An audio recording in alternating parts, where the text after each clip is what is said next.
My next guest wants to sue Al Gore for fraud. He hopes a legal challenge will settle the global warming debate once and for all. He's John Coleman, and he founded the Weather Channel. My favorite channel, has some of the hottest women there. And now he works as a weatherman for KUSI TV in San Diego. He knows warm fronts like I know cold cuts. So, John, why do you want to sue Al Gore? Well, the deal is this, Greg. We have tried and tried and tried to get a debate on global warming with scientists on the other side. Al Gore or any of the scientists behind him over at the UN IPCC, we'd love to have a debate with them, but they say, oh no, the debate is over. Yeah. Well, now there are 30,000 of us.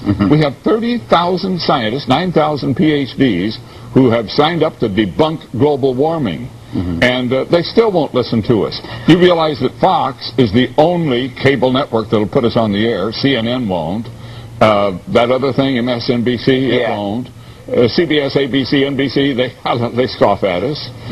We can't get on the air. If it weren't for the internet, you wouldn't even know I existed. Yeah, no, that's true. The whole deal is that somehow we have to be heard. So we figure maybe a court of law. Now, let me ask you, do you think, why hasn't Al responded to you? Is he scared, or is he just pretending you don't exist?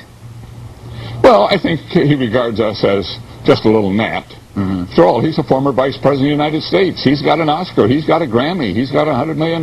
He's got a Nobel Peace Prize. I'm going to scare him? I wish. Now, you say in a lot of your writing that global warming is a scam. Why do you think that? Well, if you study all the papers of the Intergovernmental Panel on Climate Change, if you study everything their scientists have done, it all boils down to a claim that carbon dioxide, CO2 in the atmosphere, put there by our burning of fossil fuels, is going to turn the climate of Earth into an oven, and we're all going to bake and die. Well, that's sheer nonsense. We have been burning fossil fuels for 100 years. And what have we done so far? We might have raised the temperature by 1/10 of 1 degree, maybe.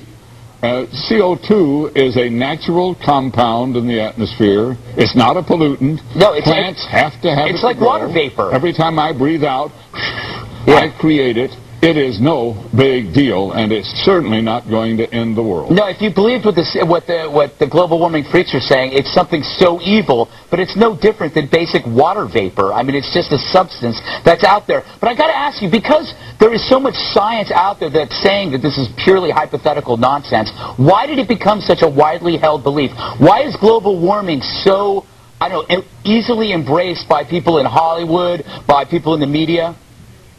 Well, it's the most amazing part of the story, really.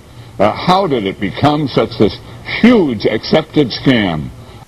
I mean, it started off with some environmentalists and some one-world politicians at the UN who had World Earth Day in 1970, and out of that they finally managed to create this IPCC, Intergovernmental Panel on Climate Change at the UN. They claimed, of course, that that was had something to do with science. All it was an environmental advocacy group.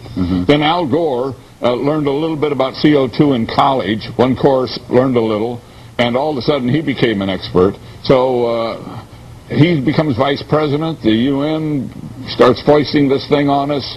And the media, which loves a crisis, loves to tell us that the world is coming to an end, the media jumped aboard, and once the media was aboard, so you got the UN, you got Al Gore, you got the media, what are the politicians going to do? They follow. What's interesting is almost with every issue, with almost every issue, you're allowed some kind of debate or dissent. And this is worse, actually, worse than any kind of religion where you're not allowed to dissent. You can't say anything without being called an idiot or crazy. It's become a religion. That's exactly what it's become, an environmentalist religion. And of course, green and environmentalism is a wonderful thing. I'm an environmentalist, but wait a minute. You're not going to turn me into an extremist, and you're not going to get me to tell a lie to try to accomplish an environmental goal. That's exactly what they're doing. Speaking of goal, what does a hockey stick have to do with all this? Well, this goes back to the start of it all. A professor at American University named Michael Mann created a graph of temperatures through millennium flatlining and then shooting up at the end, the shape of a hockey stick. And the UN panel said, ooh, love that. Yeah. And they kind of made it their Bible. and it became the cornerstone of their whole campaign. Now it has been proved, without a shadow of a doubt, to be built on absolutely bad science. You can put any data into that formula, and it'll come out a hockey stick no matter what. Well, you know, John, the whole thing was manipulated. John, I'm actually looking forward to the return of the Ice Age, because I know that's going to be the next catastrophe, probably in the next decade. We got to run. Thank you, John Coleman, founder of the Weather Channel, my favorite channel, aside from Fox News Channel.